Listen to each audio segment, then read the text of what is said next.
இந்த வீடியோவில் உங்களை நான் ஆந்திர மாநிலத்தில் உள்ள ஸ்ரீசைலம் நல்லமலா காடுகளுக்கு கூட்டிகிட்டு போக போகிறேன்.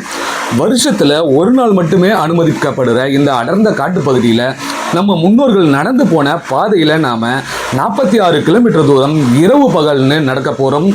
போகிற வழியில் எல்லாமே சரியான பாதைகளே இல்லாமல் கரடு முரடான பாதைகளிலும் இருட்டான ஒரு மலைப்பிரதேசத்திலும் நாம் நடக்க போகிறோம். குடிக்க தண்ணி கூட இல்லாத ஒரு காட்டுப்பகுதியில் நாம் நடந்து ஸ்ரீசைலத்தை ரீச் பண்ண போகிறோம். காட்டுக்கு நடுவில் இருக்கிற ஒரு அம்மன் கோயிலையும் அதற்கு பக்கத்துலேயே இருக்கிற ஒரு ஆஞ்சநேயரையும் நாம் வழிபட்டுட்டு அப்படியே நம்மளுடைய பயணத்தை தொடர போகிறோம். இவ்வளோ ஃபாரஸ்ட்டுக்குள்ளே கூட இங்கே ஒரு கிராமம் இருக்குது. சின்ன பசங்களாம் விளையாடிட்டு இருக்காங்க பாருங்கள். காட்டுக்கு உள்ளே இருக்கிற ஒரு மசூதியையும் அதுக்கப்புறமா ரொம்பவுமே இருட்டினதுக்கப்புறம் இருட்டிலேயே நாம் நடந்து போயிட்டு அங்கே இருக்கிற ஒரு நாகக்கோட்டி வீரபத்ர சுவாமி கோயிலையும் ரீச் பண்ண போகிறோம். இங்கே இருக்கிற சாமியையும் வணங்கிட்டு அப்படியே நாம் இரவு நேரத்தில் நடக்க போகிறோங்க. போகிற வழியில் சுத்தமாக பாதிகளே தெரியாது. டார்ச் வெளிச்சத்தை மட்டுமே நாம் உதவியாக கொண்டு அடர்ந்த காட்டு பகுதியில் நடந்து போக போகிறோம். போகிற வழியில் நம்ம முன்னோர்கள் கட்டிய நிறைய மண்டபங்களும் காளி கோபுரங்களையும் கடந்து நாம் மலையேற போகிறோம். இருட்டான பகுதியில் 2 குளங்களையும் பார்க்க போகிறோம். ஒன்று குளிக்கிறதுக்காகவும் இன்னொன்று குடிக்கிறதுக்காகவும் பயன்படுத்துகிற குளங்களை பார்த்துட்டு அங்கிருந்து அப்படியே நாம் மலையேற்றத்தை தொடங்க போகிறோம். வெளிச்சமே புகாத அடர்ந்த காட்டு பகுதியில் டார்ச் லைட்டோட உதவி மட்டுமே கொண்டு நாம் நடந்து போகும்பொழுது காட்டுக்குள்ளே இருக்கிற மிருகங்களோட சத்தங்களை கேட்டு ஒரு விதமான பதற்றத்தோடையும் அச்சத்தோடையும் நாம் நடந்து போகணும். இரவு நேரத்தில் இங்கே ஒரு அழகான கேம்ப் போட்டு அடர்ந்த பனியில் நாம் ஒரு நாள் நைட்டு தங்க போகிறோம். மறுநாள் காலையில் எழுந்து வெத்தச்சேவூர், கைலாசா துவாரம், பீமன் குளம் இதெல்லாமே கடந்து நாம் கடைசியாக ஸ்ரீசைலத்தை ரீச் பண்ண போகிறோங்க. இந்த வீடியோவை நீங்கள் ஸ்கிப் பண்ணாங்க முழுசாக பாருங்கள். தமிழில் இது வரைக்கும் இந்த வீடியோவை யாருமே போடுறதில்லைங்க. நாம தான் ஃபஸ்ட் டைமாக போட போகிறோம். ஏன்னா இங்கே ஆந்திரா, தெலுங்கானா, கர்நாடகா, மகாராஷ்டிரில் நிறைய பக்தர்கள் வராங்க. தமிழ்நாட்டில் இருக்கிறவங்களுக்கு தெரியவே தெரியாதுன்னு நினைக்கிறேன். ஏன்னா தமிழ்லேருந்து ஒருத்தர் கூட வரது இது வரைக்கும் வீடியோவே போட்டது கிடையாது. அதனால் இந்த வீடியோவை நீங்கள் முழுசாக பாருங்கள். நம்ம சேனலில் இப்போ தான் நீங்கள் ஃபஸ்ட் டைம் பார்க்குறீங்கன்னா மறக்காமல் வந்து சப்ஸ்கிரைப் பண்ணிவிடுங்க, அப்படியே லைக் பண்ணுங்கள். ஏன்னா தமிழ்நாட்டிலேருந்து நம்ம எப்படி இந்த இடத்த ரீச் பண்ணணும், அதுமாதிரி நம்ம நடந்து போகிற பாதையில் நம்ம என்னென்ன பொருள்லாம் வாங்கிட்டு போகணுன்றதை நான் முழுசாக இந்த வீடியோவில் சொல்லியிருப்பேன். வாங்க வீடியோக்குள்ளே போகலாம். இப்போ டைம் பார்த்திங்கன்னா அதிகாலை மணி 3 ஆகுது. நம்ம வீட்டிலேருந்து கிளம்பி மாதவரம் போகணும். ஏன்னா மாதவரத்தில் தான் நம்ம வந்து கடப்பா போக போகிறோம். நான் பஸ் டிக்கெட்லாம் இதுக்கு வந்து புக் பண்ணி வச்சுட்டேன். 4:30 மணிக்கு நமக்கு வந்து ஃபஸ்ட்டு பஸ்ஸில் போக போகிறோம். அதனால் 3 மணிக்கு வீட்டில் இருந்து கிளம்புறோங்க. இங்கேருந்து நம்ம வண்டி எடுத்துகிட்டு போயிட்டு மாதவரத்தில் வந்து பார்க் பண்ண போகிறோம். மாதவரத்தில் வண்டியை பார்க் பண்ணிவிட்டு அங்கேருந்து பஸ் ஏற போகிறோம். இப்போ நம்மளுடைய நீங்கள் எங்கே இருந்தாலும் சென்னை மாதவரத்துக்கு வந்துடுங்க. நைட்டில் தான் நிறைய பஸ் இருக்குங்க. நந்தியால் வரைக்குமே பஸ் இருக்குது. ஆனால் நான் காலையில் கிளம்பி போனதால் நந்தியாலுக்கு ஸ்ட்ரைட்டாக பஸ் இல்லை. அதனால் நான் கடப்பாக்கு வந்து பஸ் டிக்கெட் புக் பண்ணிட்டேன். காலையில் 4:30 மணிக்கு பஸ்ஸு. மாதவரத்தில் என் பைக்கை வந்து நான் பார்க்கிங் பண்ணிவிட்டு அங்கேருந்து 4:30 மணி பஸ்ஸில் ஏற ஆரம்பித்தேன். 4:30 மணிக்கு பஸ் எடுத்தாங்க. 11:30 மணிக்கு தான் நம்ம கடப்பாக்கு போய் ரீச் பண்ணோம். கடப்பாவில் இருந்து நந்தியாலுக்கு பஸ் பிடிச்சாங்க. நான் பஸ் விட்டு இறங்கினதுமே ரெடியாக இருந்தது பஸ்ஸு. அங்கேருந்து நந்தியாலுக்கு நம்ம பஸ் ஏற ஆரம்பித்தோம். நந்தியால் போய் நம்ம ரீச் பண்ணும்போது 12 மணி ஆச்சு. நந்தியால்லேருந்து நம்ம ஆத்மகூர் போக போகிறோம். ஏன்னா ஆத்மகூர்லேருந்து தான் வெங்கடாபுரத்துக்கு பஸ் வசதி இருக்குது. ஸோ அங்கே நம்ம பஸ் ஏறின உடனே அங்கே இருக்கிறவங்க கிட்ட கேட்ட உடனே பஸ் ரெடியாக இருந்தது. ஆத்மகூர் பஸ்ஸில் நாம் ஏற ஆரம்பித்தோம். ஆத்மகூர் இங்கேருந்து சரியாக 1 மணி நேரம் நாம் ட்ராவல் பண்ணோன்னா ஆத்மகூரை வந்து ரீச் பண்ணிடலாம். ஆத்மகூருக்கு வந்ததுக்கப்புறமா இங்கேருந்து நிறைய ஷேர் ஆட்டோ இருக்குது. கிட்டத்தட்ட ஒரு 2-3 கிலோமீட்டர் தான் வெங்கடாபுரம் என்ற ஊர் இருக்குது. ஆட்டோவில் 20 ரூபா தாங்க ஸ்பேர் வாங்குறாங்க. நான் வந்து அங்கேருந்து ஆட்டோவில் கிளம்பியே போக ஆரம்பித்தேன். இங்கே வெங்கடாபுரத்தில் எடுத்துகிட்டு வந்து என்னை விட்டுட்டாங்க. வெங்கடாபுரத்தில் விடும்போது இப்போ சரியாக மணி 4 மணி ஆகிடுச்சு. ஈவினிங்கு காலையில் 4 மணிக்கு கிளம்புனா சாயந்தரம் 4 மணிக்கு தான் இங்கே வந்து ரீச் பண்ணேன். வந்த உடனே இங்கே நிறைய கடைகள் இருக்குது. இங்கே அன்னதானமும் போடுறாங்க. நம்ம வந்த டைம் வந்து ரொம்பவுமே அதிகமாகிடுச்சு. மதியானத்தில் வந்திருந்தால் அன்னதானம் சாப்பிட்ருக்கலாம். இங்கே இருக்கிற கடைகளில் நமக்கு தேவையான பொருட்கள்லாம் வாங்கிக்கலாம். நைட்டில் நாம் அதிகமாக நடக்கிறதால டார்ச் லைட் ஒன்று வாங்கியிருந்தோம்.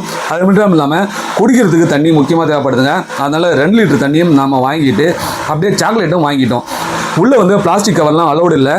அதனால் நம்ம சாக்லேட்லாம் வாங்கி பேக்கில் போட்டுட்டு இங்கேருந்து நாம் நடக்க ஆரம்பித்தோம். மேப் கொடுத்துருக்காங்க. இங்கே இருந்தாலும் நீங்கள் ஆத்மகூர் வந்துடுங்க. அங்கேருந்து 7 கிலோமீட்டர் தூரம் வந்தவொடனே வெங்கடாபுரம்ன்ற ஊர் வரும். அங்கேருந்து நம்ம நடக்க போகிறோம். அங்கேருந்து 6 கிலோமீட்டர் தூரம் நம்ம ட்ராவல் பண்ணோம்னா கோய்சைட்டிக்கா வீராஞ்சநேய சுவாமி, அதாவது ஆஞ்சநேயர் கோயில் இருக்குது. அங்கேருந்து 9 கிலோமீட்டர் தூரம் நம்ம ட்ரெக்கிங் பண்ணோம்னா நாகல்கோட்டி வீரபத்ரா சாமி கோயில் இருக்குது. அங்கேருந்து 8 கிலோமீட்டர் தூரம் நம்ம ட்ராவல் பண்ணி தர்மலகுண்டா போக போகிறோம்.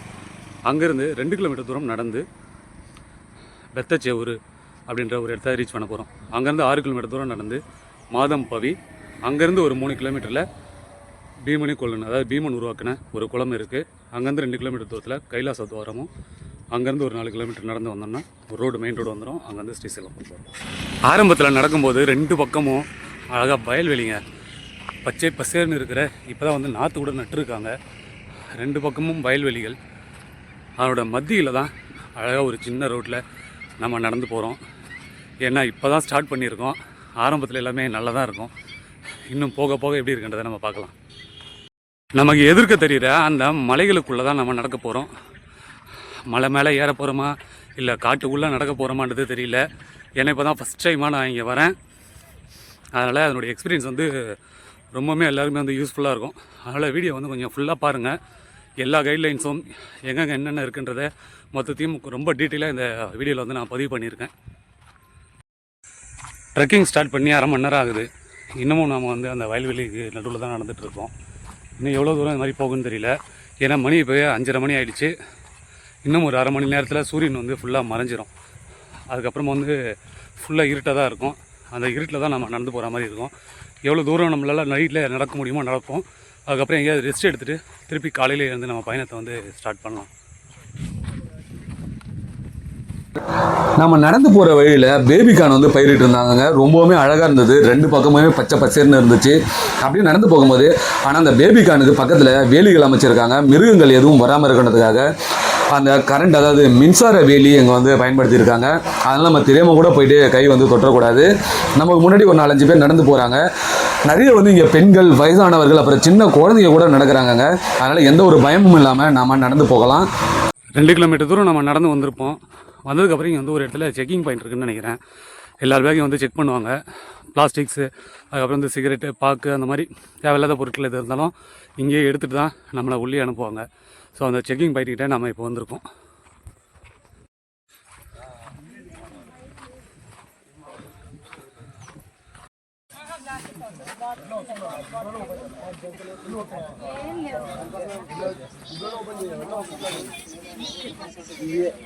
செக்கிங் பாயிண்டில் நம்மளை ஃபுல்லாக வந்து செக் பண்ணிட்டாங்க.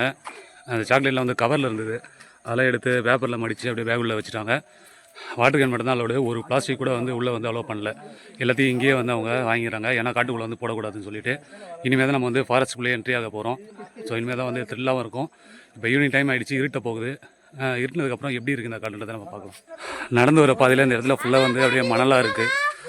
மணலில் நடக்கும்போது ஒரு மாதிரி அப்படியே அந்த காலில் வந்து பிடிக்குது. அது நான் மணலை காட்டுறேன் பாருங்கள். ஃபுல்லாக வந்து நம்ம ஃபாரஸ்ட் உள்ள என்ட்ரி ஆனதுக்கப்புறம் அந்த மாதிரி மணலில் தான் நடக்கிற மாதிரி இருக்குது. மணல் நடக்கும்போது தெரியும், வேகமாக நடக்க முடியாது, காலெல்லாம் சிக்கும்.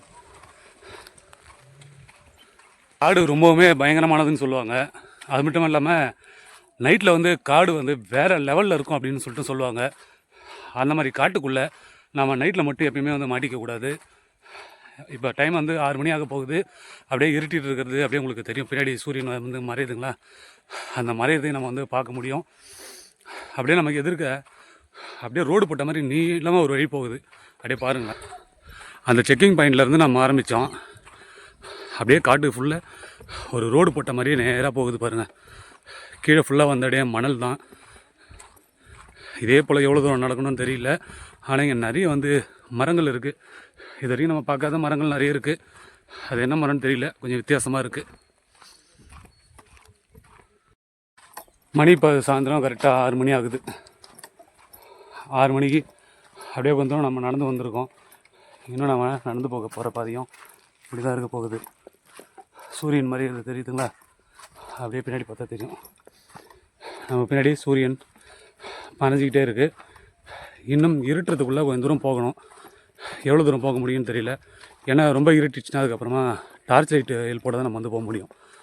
ஏன்னா இங்கே சுற்றியுமே வந்து எந்த லைட்டுமே கிடையாது, ஃபுல்லாக ஃபாரஸ்ட். இந்த மரத்தை பாருங்களேன், எவ்வளோ அழகாக இருக்குது பாருங்கள்.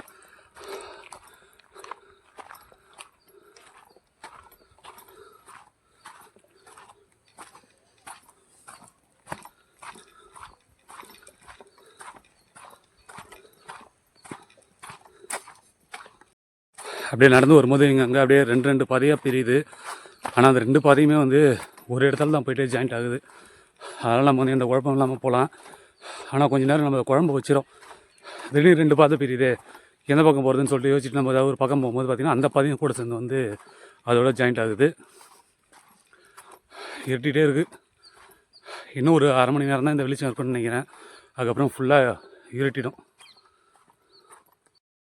இங்கேருந்து பாதை வந்து அப்படியே குறுகலாக ஆரம்பிச்சிடுச்சு. பார்த்திங்கன்னா தெரியும், பெரிய பாதையாக இருந்தது அப்படியே போக போக போக குறுகி இப்போ ஒரு குறுகலான பாதையில் நடந்து போகிறோம்.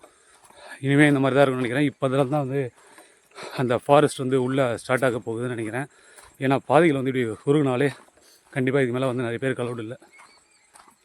இப்போவுமே காட்டில் வந்து நிறைய அந்த பறவைகளோட சத்தம்லாம் வந்து கேட்க ஆரம்பிச்சிருச்சு. நைட் ஆக ஆக தான் ரொம்ப சத்தமாக இருக்கும். அதில் தான் நமக்கு இனம் புரியாத ஒரு பயமும் ஏற்படும். காடுகளுக்குள்ள விதவிதமான சத்தம் கேட்கும், பறவைகளோட சத்தம். அதுவே நம்மளை வந்து பயத்துக்குள்ளாகுன்னு சொல்லுவாங்க.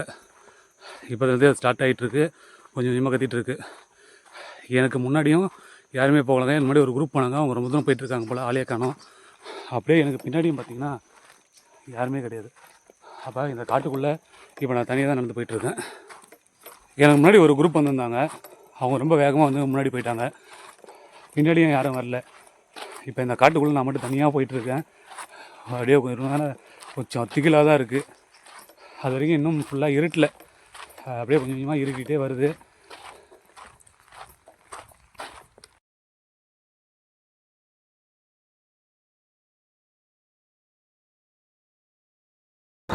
எட்டு கிலோமீட்டர் தூரம் நாம் நடந்து வந்ததுக்கப்புறம் முதல்ல நம்ம பார்க்குறது இந்த ஆஞ்சநேயர் கோயிலை தான். ஆஞ்சநேயரை நாம் வழிபட்டுட்டு இங்கேருந்து அப்படியே நம்ம நடந்து போக போகிறோம். இங்கே இருக்கிற ஃபாரஸ்ட் ஆஃபீஸர் நான் தனியாக வந்ததை பார்த்து, தனியாக வராதிங்க கும்பலாக வாங்கினாரு. எனக்கு பின்னாடி ஒரு 4 பேர் வந்துட்டு இருந்தாங்க. அவங்கள கை காமிச்சிட்டு அப்படியே நான் நடந்து வர ஆரம்பிச்சிட்டாங்க. முதல்ல வந்து உள்ளே இருக்கிற ஆஞ்சநேயரை வந்து நம்ம வழிபட்டுட்டோம். இனிமேல் நம்ம வந்து காட்டு வழி பாதையில் ஃபுல்லாக நடக்க வேண்டியது தான் இருக்கும். ஏன்னா இருட்ட போகுது. நம்ம டார்ச் எடுத்து ரெடியாக வச்சுப்போம். தண்ணி கேன்லாம் தூக்கி பேக்கில் போட்டுட்டு டார்ச் எடுத்துகிட்டு நம்ம நடக்க போகிறோம். ஆஞ்சநேயர் கோயிலே இங்கே ஸ்ரீசைலம் போகிற வழி போட்டிருக்காங்க. ஆஞ்சநேயர்களை ஒட்டின மாதிரியே ஃபாரஸ்ட் ஆரம்பிக்குது. இனிமேல் தான் வந்து டீப் ஃபாரஸ்ட் இருக்கும்னு நினைக்கிறேன். ஏன்னா அங்கே இருந்த ஃபாரஸ்ட் ஆஃபீஸர் கூட குரூப்பாக போங்க, தனியாக போகாதீங்க அப்படின்னு சொல்லிட்டு சொன்னாங்க. நான் பின்னாடி ஒரு 5 பேர் வந்திருந்தாங்க. அவங்கள கை காமிச்சிட்டு அப்படியே நடந்து வர ஆரம்பிச்சிட்டேன். ஏன்னா நம்ம தான் தமிழ் பேசுகிற ஒரே வரல் மாட்டீங்க, எல்லாருமே தெலுங்கில் பேசுகிறாங்க. எப்படி வந்து குரூப்பாக ஆக முடியும்? நம்ம பேசுகிறது அவங்களுக்கு புரியாது, அவங்க பேசுறது நமக்கு புரியாது. அதனால் யாராவது போனோம்னா அப்படியே கலந்து கட்டி போயிட்டு ஜர்னியை வந்து அப்படியே கண்டினியூ பண்ணணும். 7 மணி ஆக போகுது. அப்படியே கொஞ்சம் கொஞ்சமாக இருட்டிகிட்டு வருது. அங்கே கொஞ்சம் வெளிச்சம் தெரியுது. மரங்கள் அடர்த்தியாக இருக்கிற பகுதியில் வந்து ஃபுல்லாக இருட்டாக தாங்க இருக்குது. என்ன மாதிரி கொஞ்சம் பேர் நடந்து போயிட்டுருக்காங்க. அவங்க கூட அப்படியே சேர்ந்து நம்ம போகலாம். ரொம்ப ஸ்பீடாக போயிட்டாலும் நம்மளால் அவங்க கூட கண்டினியூ பண்ண முடியாது. நார்மலாக நடக்கிறது தான் நம்மளால் வந்து நடக்க முடியும். இவ்வளோ ஃபாரஸ்ட்டுக்குள்ளே கூட இங்கே ஒரு கிராமம் இருக்குது. சின்ன பசங்களாம் விளையாடிட்டு இருக்காங்க பாருங்கள். இவங்களாம் இங்கே இருக்கிறவங்களே. ஸோ இந்த ஃபாரஸ்ட்டுக்குள்ளே இங்கே சில வீடுகளும் நான் பார்க்கணும். இங்கே ஒரு மசூதியும் பார்க்க முடியணும்.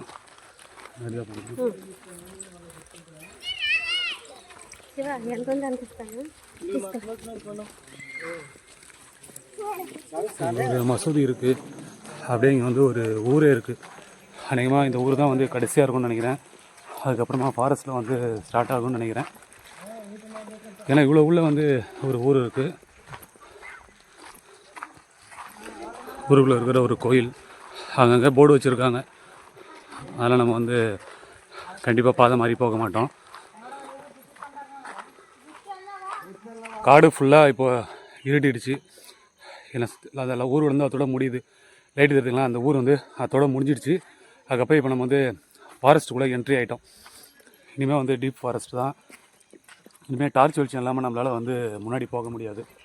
ஃபுல்லாக இருட்டாக இருக்குது. ஏன்னா முன்னாடி போகிறவங்க டார்ச் வச்சுட்டே போகிறாங்க. அந்த டார்ச் வெளிச்சம் மட்டும்தான் தெரியுது.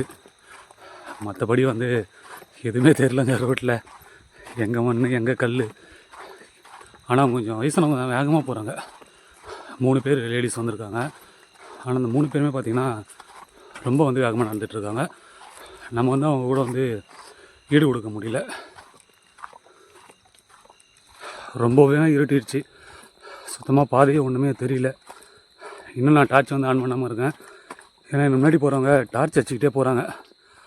அந்த வெளிச்சம் எனக்கு நல்லா தெரியுது. அதெல்லாம் நான் டார்ச் ஒன்றும் யூஸ் பண்ண ஆரம்பிக்கல. அவங்களாம் நமக்கு முன்னாடி போக ஆரம்பிச்சிட்டாங்கன்னா அதுக்கப்புறம் நம்ம கண்டிப்பாக டார்ச் யூஸ் பண்ணி தான் போகிற மாதிரி இருக்கும். நானும் டார்ச் வந்து ஆன் பண்ணிட்டேன். இந்த டார்ச் ஆன் பண்ணுற இடத்துல மட்டும்தான் அந்த வெளிச்சம் தெரியுது பாரு. தூரத்தில் பார்த்தா ஒன்றுமே தெரியாது. இதை பார்த்தே தான் நம்ம நடக்கணும். கீழே அதிகபட்சம் நமக்கு ஒரு 2 இல்லை 3 அடி தான் அந்த வெளிச்சமே தெரியுது. அதை பார்த்தே நம்ம நடக்கிற போல இருக்குது. ரொம்பவுமே இருட்டாக இருக்குது. நிறைய வந்து பூச்சிகளும் கத்த ஆரம்பிச்சிடுச்சு.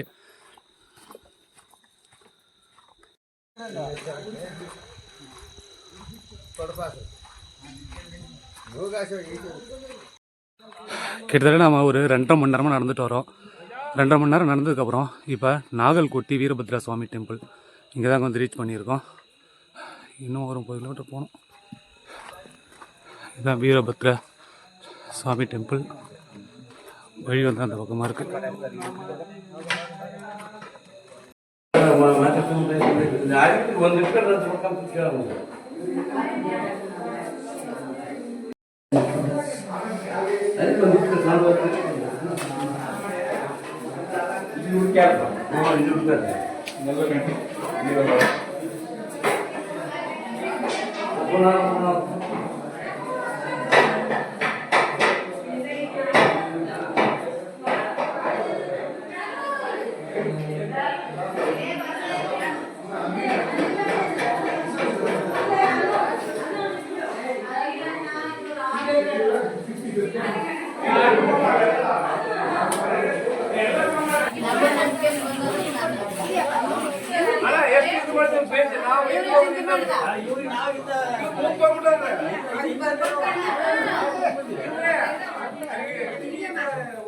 ரெண்டரை மணி நேரமாக ட்ராவல் பண்ணி நம்ம நாகக்கோட்டி வீரபத்ரா சுவாமி கோயிலுக்கு வந்திருக்கோம். உள்ளே சாமியை காப்பாற்றி கும்பிட்டுட்டோம். இப்போ இங்கேருந்து கொஞ்சம் தூரம் நடக்க போகிறோம். நைட்டு ஒரு 10 மணி வரைக்கும் நடக்கலான்ட்டு பிளான் பண்ணியிருக்காங்க. அதுக்கப்புறம் வந்து எங்கேயாவது படுத்துடலாம். ஏன்னா 10 மணிக்கு மேலே கொஞ்சம் டயர்ட் ஆகிடும். ரொம்ப இருட்டாக இருக்குது, நிறைய வீடியோவும் எடுக்க முடியல. அதனால் ஒரு 10 மணிக்காக படுத்துட்டு திருப்பி காலையில் அதிகாலையில் இருந்து திரும்ப வந்து நம்ம ட்ரெக்கிங்கை வந்து ஸ்டார்ட் பண்ண போகிறோம்.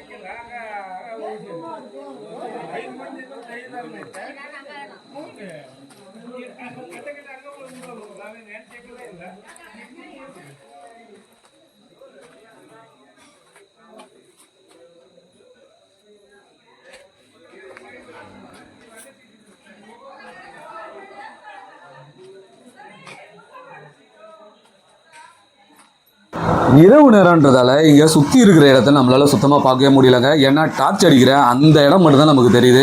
மற்றபடி எந்த வெளிச்சமுமே தெரியல. இங்கே நிறைய மண்டபங்களும் வந்து கட்டியிருக்காங்க. அந்த காலத்தில் நம்ம முன்னோர்கள், அதாவது வாழ்ந்த அரசர்கள் வந்து இங்கே நிறைய மண்டபங்களும் கோயில்களும் எழுப்பியிருக்காங்க. அதை டார்ச் உதவியோட மட்டுமே நம்ம பார்த்துட்டு அப்படியே நடக்க ஆரம்பித்தோம். இங்கே கூட ஒரு மண்டபம் இருக்குது. இங்கே சிவனோட சிற்பங்கள்லாம் இருக்குது பாருங்கள். ரொம்பவுமே பழங்கால மண்டபங்கள். நிறைய வந்து இடிஞ்சு அப்படியே விழுந்துருக்கு. இன்னும் கொஞ்சம் தான் அது பேலன்ஸ் இருக்குன்னு நினைக்கிறேன். ஏன்னா இருட்டில் எனக்கு அந்தளவுக்கு தெரியலங்க. டார்ச் வெளிச்சத்தில் ஏதோ தெரிஞ்சது வரைக்கும் பார்த்துட்ருக்கோம். அப்படியே இந்த மண்டபத்தெல்லாம் பார்த்துட்டு அங்கேருந்து கொஞ்சம் தூரம் நம்ம முன்னாடி நடக்க ஆரம்பித்தோம். நடக்கும்பொழுது இங்கே 2 பெரிய குளங்கள் இருக்குது. அந்த குளத்தில் ஒன்று வந்து குடிக்கிறதுக்காக நீர் இருந்து, அதாவது குடிநீர் வசதிக்காக அந்த குளத்தை உருவாக்கியிருக்காங்க. அதில் வந்து யாருமே காலே வைக்கிறது இல்லைங்க. படியிலிருந்தே அந்த தண்ணியை வந்து மொண்டு குடிச்சிட்டு போகிறாங்க. அதுக்கு பக்கத்துலேயே இன்னொரு குளமும் இருக்குது.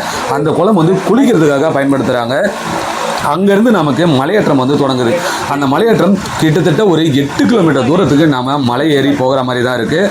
அந்த மலையெல்லாம் நம்ம ஏறி கடந்ததுக்கப்புறம் தான் அங்கே மிகப்பெரிய 2 ராஜகோபுரங்கள், அதாவது 2 பெரிய கோபுரம் இருக்குங்க. அதை வந்து நம்மளால் வந்து ரீச் பண்ண முடியும்.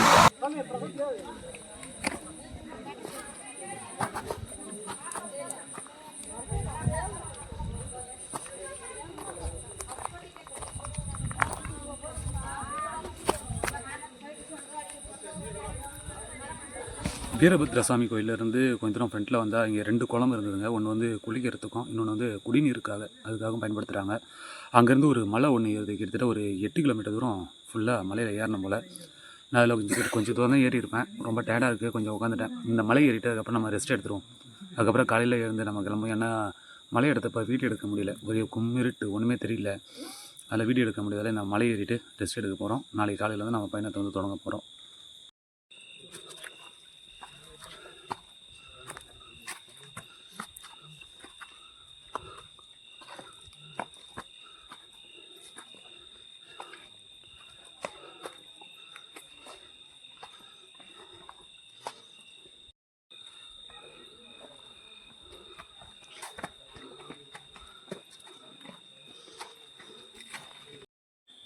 வீரபத்ர சாமி கோயிலிருந்து ஒரு பெரிய ஒரு மலையேற்றம்.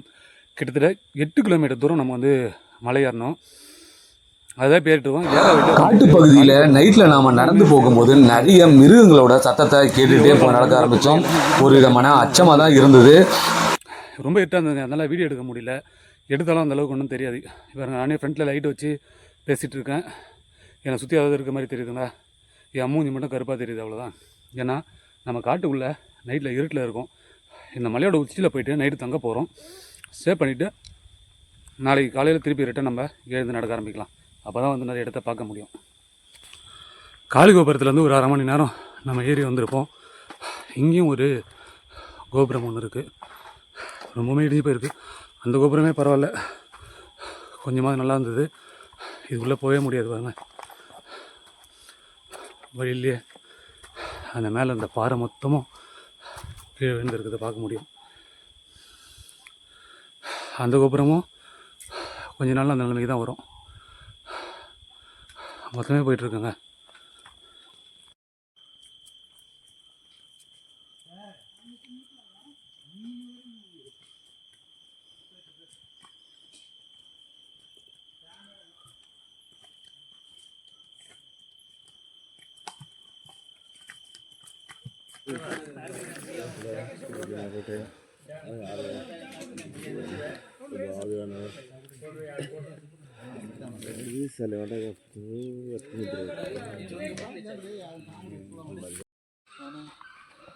நாம் இரவு நேரத்தில் 12:30 மணி வரைக்கும் ட்ரெக்கிங் பண்ணோம். அதுக்கப்புறமும் நம்ம ட்ரெக்கிங் பண்ணி போயிருக்கலாம், ஆனால் வீடியோ எடுக்க முடியல. அதனால்